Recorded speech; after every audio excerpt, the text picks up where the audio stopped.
Freaka TV, Freak Up Studio, live. 2023 GSL Season 2. Hey, I feel amazing. What's up, everybody? Welcome back to GSL Codas. Taste is going to be a state, and we had a pretty amazing day 2 days ago here. 2 Terrans advancing. Yeah, opening day of Season 2 was quite fantastic. It felt like every single series had, some surprises, some really exciting games. We had interesting builds coming out of Classic, which was very cool to see, but end of the day, 2 Terrans advancing, and it feels a little bit like GSL Season 1. Yeah, it's funny. So Season 1, we had a massive overrepresentation of Terran, which is funny because that's not normally what happens in GSL. In fact, it was about 10 years since we had any kind of tournament that was that Terran heavy. But last season, a lot of Terrans went deep. A lot of TVTs were casted. And it could be the case here today. But fortunately, for Group B, we are going to have 2 Protosses, a Terran, and a Zerg. Yeah, it's the only group that we have here in the round of 16 with 2 Protosses. So I'm going to get a little bit of a taste of a PvP. I don't know how long it's been since I've casted one of those. Yeah, it's been a little bit for us. Always been one of my favorite matchups, though. The way it just kicks into high gear so quickly, so many different ways the game can break off into, and it should be a lot of fun. I think it's actually the most interesting early game out of all the matchups is PvP.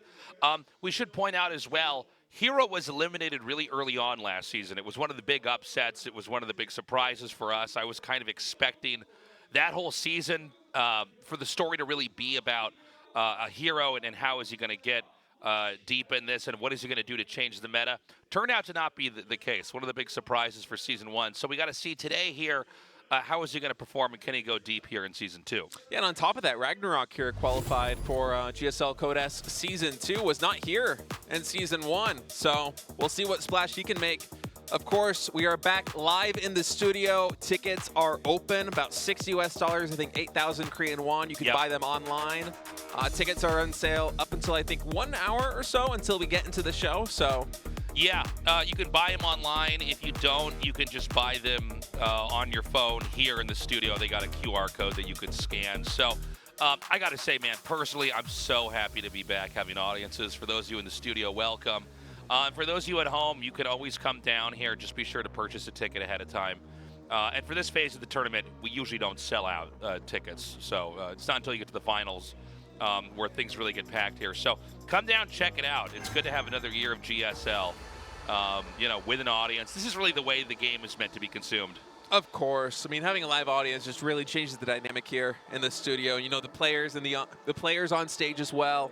So much fun. And if you want to support the GSL, you can do that either on patreon.com/GSL or at the Freaka TV webpage using Star Balloons. Of course, all that money, all those proceeds go to supporting the prize pool up to $30,000. Anything in excess of that will be carried over to the next season. That's right. It'll roll over to a future season of GSL. And again, the support is appreciated. We could not do it without you guys. And so we just wrapped up Group A the other day. We're going to be going through Group B here. And remember, it's been a fairly Terran-heavy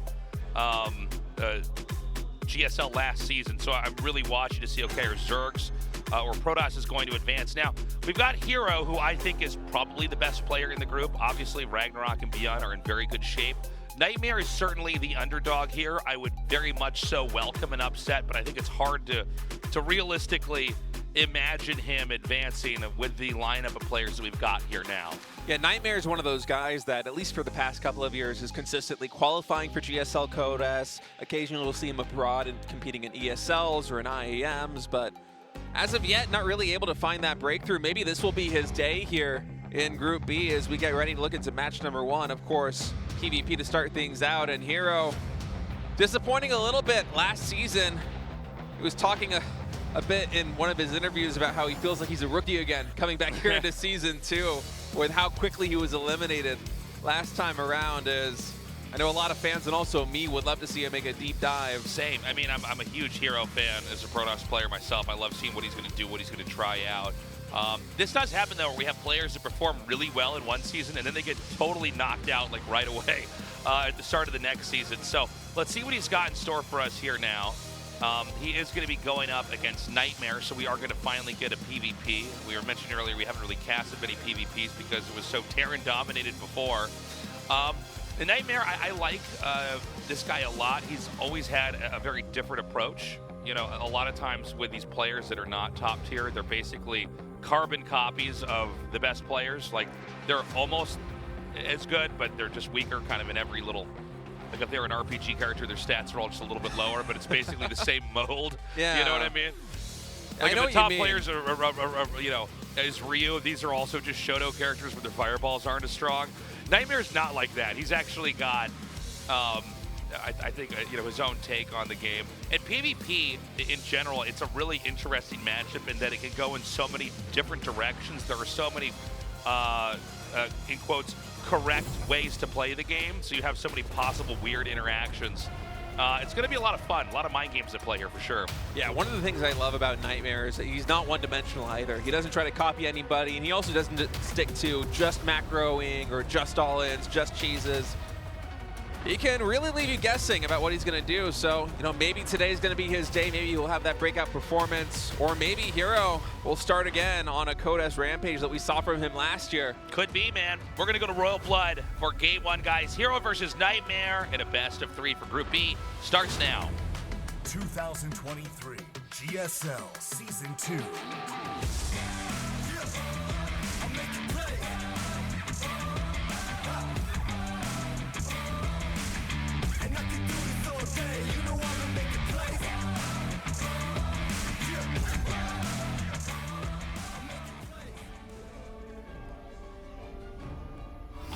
DKZ Gaming, herO.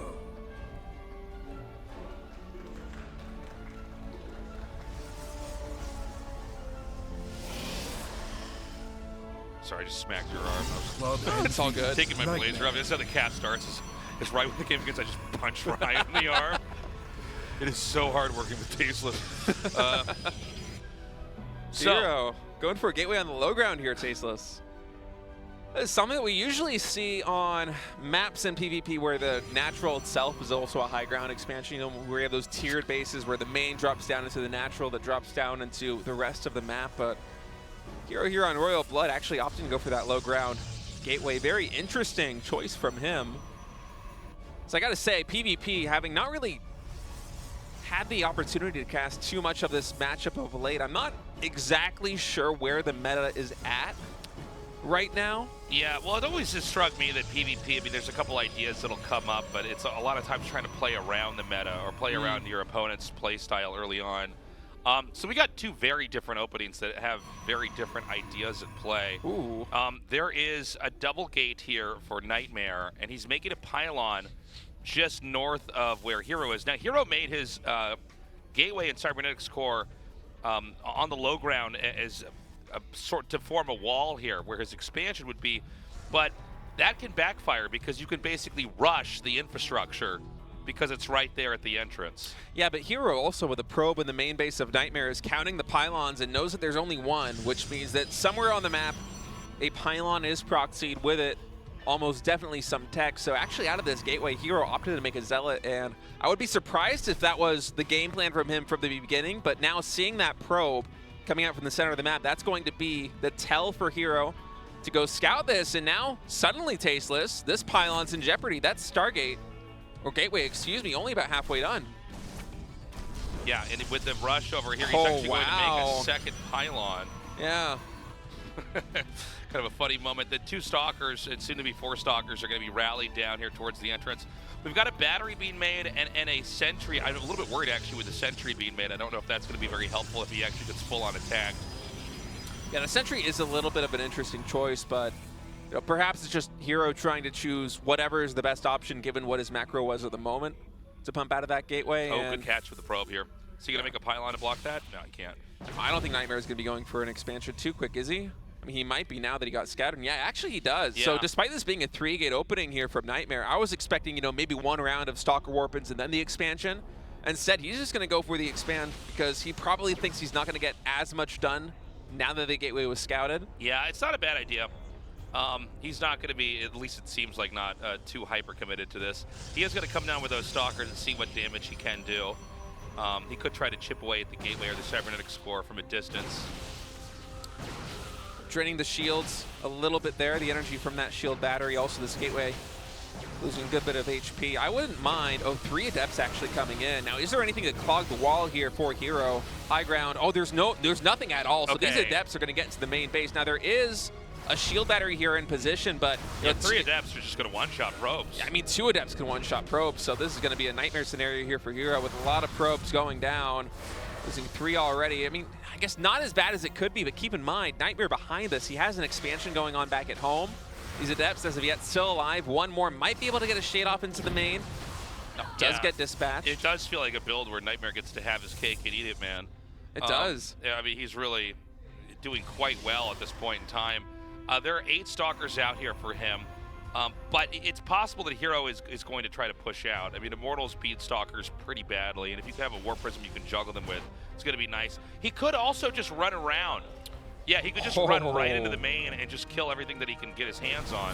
Yeah, he's going to have a recall available back at home, so these Stalkers are going to run all the way up into the main base. 3 sentries warped in by herO, but a little bit too late. And this pylon in danger, as are these sentries. They're going to have to lift up into that Warp Prism. Yeah, he's going to go for that Warp Prism. It is shot down. He gets the sentries as well. And I think he'll probably just recall here. Yeah, once he gets close enough over to that that corner. I got to say, I mean, this is a really good game here from NightMare. Yeah, what a smart play there by NightMare. He knows that herO's in the middle of the map. He knows that herO wants to push, taking down those pylons and that gateway in the center. And so NightMare's just like, okay, I'll run by you with all these Stalkers. I'll do what damage I can find. And he gets not only the Warp Prism, but also 3 sentries. So herO, his follow-up Warp Prism for reinforcements, it's only now finishing. And back at home, he has no expansion. There's no follow-up to this. And I love this as well. Nicely done. Yeah, that could have been a really good setup. He is going to have more Adepts come here. I think from herO, you got to try to attack in here, especially when you have the Warp Prism. Just the ability to juggle and micro the Immortals and anything else that's damaged. It's going to be huge. Yeah, I feel like herO almost has to go all in from this position. I agree. 1 base against 2. It looks like he's going to try and come up here into the main base. 2 Immortals dropping on the high ground. Sentries are in the Warp Prism, but he's going to have to be careful to juggle these back down because, I mean, the firepower, wow! NightMare with a great play there, just gets that pick. Beautifully done. Yeah, I feel like you should have done this earlier. Okay. Not the cleanest attack, honestly, from herO here. There is a battery, which basically gives him way more sustain here. Oh, my goodness! NightMare with a gateway block there. On the high ground, Adepts cannot get into the main base, and I like the idea there from herO to just send in all those Adepts, kill the force fields, or kill the sentries, deny any force fields, and now he's going to push back in with only 2 force fields in the bag here for NightMare, and he's going to try to go up the main. That gateway is still under construction, so he will not be able to find a path in, and this is a very awkward angle for herO to try to fight into, especially with 2 shield batteries. Now, there isn't any overcharge, and that Warp Prism is working overtime on the micro. Yeah, you know, it's funny. It seems like herO's just not really able to get that much done, but he may be on at the tipping point over here. We're gonna have to see what can be microed here with the Warp Prism. There's still an Immortal in the bag. Yeah, the arc here for herO has been superior for the majority of this fight, and especially NightMare with his Warp Prism a little bit late to the party has made control quite difficult for him. But now with herO's army slowly running out of steam, I mean, only 1 Immortal left and 1 Stalker in that Prism. You got to think that at this point, the rush might be almost over, and so what's the fallback plan going to be here for herO? Yeah, I mean, herO doesn't even have a second Nexus, so the worker count's even, but you know, that is a very big difference. So he's not giving up.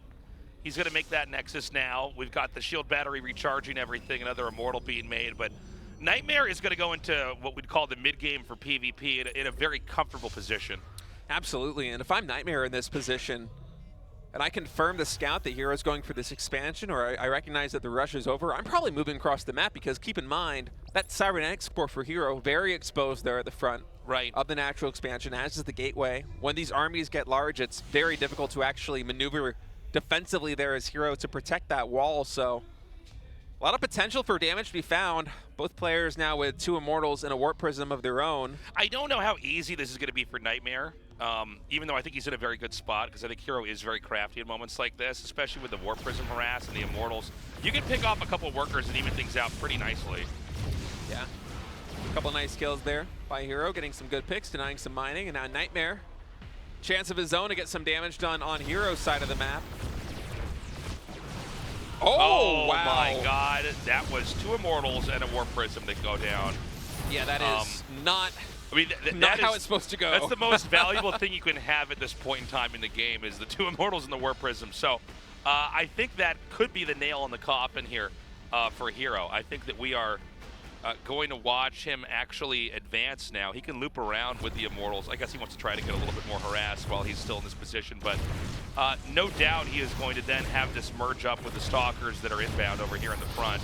Yeah, and I feel like for herO, there's going to be almost no answer to this push coming out of NightMare. Not only is his economy better, his army supply over 50% higher. This wall is going to fall. That Cybernetics core is going to have to get rebuilt. And for herO, the tech of choice right now, it's going to be charged, but it's only just now begun. There are only 2 Zealots on the field. Without the Cybernetics core, I mean, what are you going to do, make slow Zealots to fight this? I mean, you're in really bad shape. GG! NightMare takes game 1, and honestly, a thrashing on herO. Yeah, that was a sick build out of NightMare, and great judgment call there too. You know, the third gateway gets scouted in the middle of the map. He doesn't overcommit. He throws down a Nexus and then does some light pressure. And from that position, herO felt like he had to use his tech advantage going for the faster robo to make something happen. And NightMare, although the defense was a little bit finicky at times, he was able to pull it through. Comes out with a win. Yeah. It's very exciting and also a very bad sign here for herO. This could just be a bad year for herO, man. You know, GSL Season 1, it seemed like a fluke. That's kind of what happens when you see somebody who plays that well and then they don't have a good season. But it could actually just be a new reality that herO's not able to tread water next to these other players. And to lose to NightMare of all players, that's a pretty big shock. Obviously, it's a best of 3. We're not done yet, but NightMare really crushed there. He was able to put pressure on, know when to quit, and then also held off that Warp Prism harass. Beautifully done. All right, let's get ready to go to Ancient Cistern for map number 2. The Cistern is so old. Very old, tasteless. It's been here for a very long period of time. It's a new map, but it's an old Cistern. Yes.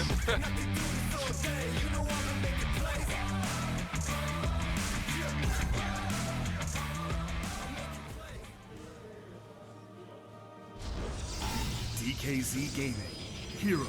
I feel like we had this conversation last season, but I can't remember. Do we ever go over what a cistern actually is? Because I think we looked it up. I don't know what a cistern is. It was like a doc report or something, wasn't it? Club NV, NightMare. I literally don't know. I'm like not smart enough to catch this game. I think we literally had this exact. It's a tank for storing water, especially when supplying taps, or as part of a flushing toilet. So I was just totally off base. Yeah. I thought it was a dock. Well, Wait, so it could be a part of a toilet. Yeah, they flush the loser in the toilet when they're done using that ancient cistern, man. Yeah, I had no idea. Now, what do we have here? 2 gases being made. Keep in mind, herO made his gateway and core on the low ground last time. Both players are making it on the high ground, and it's actually so far completely mirrored. There's 2 gateways coming on either side. Yeah, even the probe scouts are mirrored, and this is about as standard as it gets in a PvP with a low ground expansion like this one. So real deviation probably going to come in after the Cybernetics core. We'll have to see whether NightMare and herO have to make the same units. And ooh, actually, it's a nice catch by NightMare. herO with a bit of a blunder there. Flew too close to the sun with that probe in the mineral line. Got surrounded, and not having a scouting probe in your opponent's base at this stage in the game is critical, because you got to think about how long it really takes you to shoo away that probe. You have to finish a Cybernetics core, and then you have to build either an Adept or a Stalker, and only then is that probe in danger. Only then does it really need to get out. So there's a large window where you can't properly tech in your own base without your opponent knowing about it. But now herO with no probe, his opponent's base. We'll see if NightMare tries to leverage that advantage and throw down a fast tech or a fast expansion, because herO has to just kind of play in the dark. So, one thing about PvP, Protoss is the race that has the most different directions they can go right away, because after you make a Cybernetics core, all the tech kind of shows itself for Protoss. And that's why PvP, like you were talking about that scouting probe state, it's so important to have an idea of what's going on, right? Because if you don't, there's so many possible things that can happen. There's no way to play against all of them. Yeah, so NightMare, the choice is going to be, I think, a 2-sentry expand. Yeah. Or maybe a 1-sentry expand here with that Nexus on the low ground. herO He would have loved to throw down that Nexus. Actually didn't catch the pylon Dude, block I there actually by don't. NightMare. Same thing. I was like, that's weird. He made 2 pylons out there. Yeah. No, that was actually NightMare's pylon. This is already a good start here for NightMare. Yeah, fantastic start here for NightMare. He sacks the probe to get the pylon down, but absolutely worth it as herO had 400 minerals to build that Nexus before that probe had even died, really. So that expansion delayed by maybe half a minute. herO feels like he has to make something happen now with these extra minerals, so he's going to pump out 2 more Adepts, build a pylon outside of NightMare's base, and on the field, only 2 Adepts and 1 Sentry here for NightMare, so he has to be very careful in his defense here, because if those Shades get into the main base or get a surround on the Sentry, it will not be a favorable trade for him. Okay, he's going to get right in here. I'm actually surprised the battery got canceled there for NightMare, as these Adepts now are going to get to the main base and pick up some kills. I mean, 3 probes going down, a 4th one here at the natural, and 2 Adepts get out alive. That is a nice trade. This is a very substantial lead right now for herO. herO looking in for maybe a round 2. You know, he could, if he wanted to, commit down a couple more probes. I think he's decided he's done enough damage. He doesn't want to overextend. He might be able to come back in, though. There's no probe guarding the ramp again, and that Sentry, at least if herO had chosen to commit, would have been dead. But I guess the Adept count being as high as it is, herO a little bit tentative on committing. NightMare. Ooh, nice snipe on the Sentry. This is actually... Oh, he's going. He's in again! Hey, herO pushing up the ramp, able to hit both these Adepts. One of them even as they're warping in and taking a little bit extra damage. And now coming into the main base, he does scout the Oracle. There are 2 on the field right now for NightMare. And oh, actually a nice catch by NightMare. Well done shading down here into the low ground. He's going to pick off all of these Adepts. You got to wonder if there's going to be some counterplay here now. Yeah. I mean, what is actually back at home? He's got 2 Stalkers and a battery. He's got a probe ready to try to plug up the entrance. Especially with 2 Oracles like this, you got to think that some pressure is going to be levied by NightMare here, but as it is, I mean, as workers go, 31 to 33, about as even as it gets here, considering both players went for these fast expansions. And now with herO already researching Blink and NightMare just throwing down that Twilight Council, NightMare has a bit more tempo, or herO has a bit more tempo, excuse me, in tech. Yeah, herO looking to be in pretty good shape right now. He is going to warp in another gateway, so he's going to try to do another push coming up here. I think he's decided that perhaps NightMare is a little bit too squishy back at home and he can just be finished off. Well, NightMare actually shading in right here with these 2 Oracles. Thought he can get something done, but the Stalker count a little bit too high for that. As he kills only 2 probes and then retreats back out. Blink about halfway done, and the tech of choice for NightMare is going to be Dark Shrine. Oh, wow. No detection as of yet here for herO. So NightMare actually sending these Adepts shading into the main base. Not only was he going to sacrifice those, which are not going to be useful at all against Blink Stalkers for probes, but also gets a little bit more confirmation that, you know, herO might really not have any detection back at home right now, because I don't even think there's a Robo on the field for him. I think you're right. Yeah, this is going to be interesting. Looks like Blink is done, so he can start to put some pressure on. Unlike the previous game, we don't have any Immortals or Warp Prisms in play here, so the dynamics are very different from Game 1. He's got a lot of Stalkers out there. The Dark Shrine is finishing right now, but, you know, the Stalkers can do a lot of damage. He can blink right up here into the main. Oh, he doesn't see! He doesn't see the trap! That Stasis Trap getting so many Stalkers now, and herO's going to have to retreat, so this is going to buy NightMare a lot of time, and keep in mind with that Dark Shrine about to finish up. Yeah, I mean, this is going to be a lot coming right in here. herO might just get 2-0'd. Yeah, the window is closing here for herO. He's going to come back into the main base and try and fight with a Stasis. Yeah, I think he's going to blink into it with everything. Yeah, he's going to try to overpower him here, but I think there's enough Stalkers for NightMare. Well, hold on, this angle's pretty awful, to be totally honest. Yeah, the arc for herO definitely better, as no DTs actually have been warped in just yet. The Dark Shrine now is done. herO, I'm not sure whether he actually has vision of it. First DT's warping in here into the main base. Gateways are empowered, Stalker count's relatively even, but now that DT doing so much damage. I'm just watching the production tab, waiting for herO to throw down a robotics facility. Finally does get started. I mean, this is very scary, but the key damage hasn't been done yet. And with the DT coming, I mean, he could end up killing every single probe. Is there any detection at all? The Robo's about a third of the way done. Back at herO's base right now, and with these Oracles and Blink Stalkers, NightMare will be able to defend. And herO's already down 10 workers. And, you know, he could actually seesaw this all the way back home. I think herO could even push off of this if he wanted to. He has the higher stalker count, but he's going to do the safe thing, build a third expansion. He knows that he's done a lot of economic damage for herO. He knows that he's defended a heavily committed attack.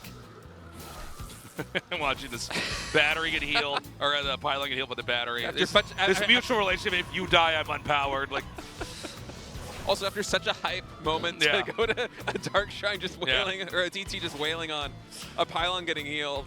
a lot of lost anticlimactic. mining time here, too, by the way. Yeah. Things are looking very good for NightMare right now. At the end of it, NightMare, I think 16 stalkers to the 11 for herO, so he has an advantage in that regard. This third base now almost fully saturated. There really isn't any advantage that herO has on the field besides having an observer, which is not really an advantage at all here in this situation of PvP. Yeah. So, I mean, from here, it's kind of hard to even imagine how exactly herO's going to try to engineer a comeback. He is going to go for his own DTs. Sometimes that is one of the best ways is to counter when you get DT'd is to make your own DTs. Yeah, the detection right now for NightMare is just those oracles who are throwing down a lot of stasis wards. And you know, maybe if he's able to catch NightMare unprepared and send a DT into the main base, the natural, and the third at the same time, he can find some damage. But it's a bit of a Hail Mary here for herO. I think he recognizes his situation is not a good one, and he has to make some high-risk play to come back. We'll see what the DTs are able to get done, but the Dude, stalker it's so count, many stalkers, man. yeah, it's insane. It looks 28 to 11 right now for NightMare. It looked like a dagger moving through the map. It's going to stab herO. Stab herO right in the heart. Yeah. I mean, I don't know the exact counts, but there should be way more here for, yeah, 28 to 11. Oh, my God. It's crazy. Yeah, I think NightMare needs to actually appreciate where he's at right now in this game. I think he could actually kill him, like, outright. But I get it. I mean, look, this is already a huge upset, right? I mean, if NightMare 2-0's herO, it's like, I don't even know what's going on right now. Yeah, and he's on 3 bases against 2, so why attack into the 2-base player? Well, and oh my goodness, oh he my also God. catches the DTs immediately. And look at the supplies, 133 to 76, almost doubling herO right now. herO GG. now. That's it. Wow, NightMare with a 2-0 victory in match number 1. An upset already here with herO getting knocked down into the elimination match. NightMare, more like good dream. Am I doing it right? You were saving that one for a while, man. It just hit me right there. That's why they pay you the big bucks, Tasteless. That's right. No one can do what you can do. I mean, I gotta say, I can't believe he owned herO. Yeah, that was sick. Like, both games, like every decision he made was just honestly better. He was on top of it. I even respect that he didn't try to finish him. He's like, no, I'm just gonna keep getting further ahead here. That was smart. You could see that herO, at least during the engagements when he wasn't dealt the best hand, his micro did shine a little bit brighter than his opponents there, but not able to pull up the win. And we're going to go to a break. When we get back, Group B, Match 2, RagnaroK versus ByuN. We'll see you in a minute.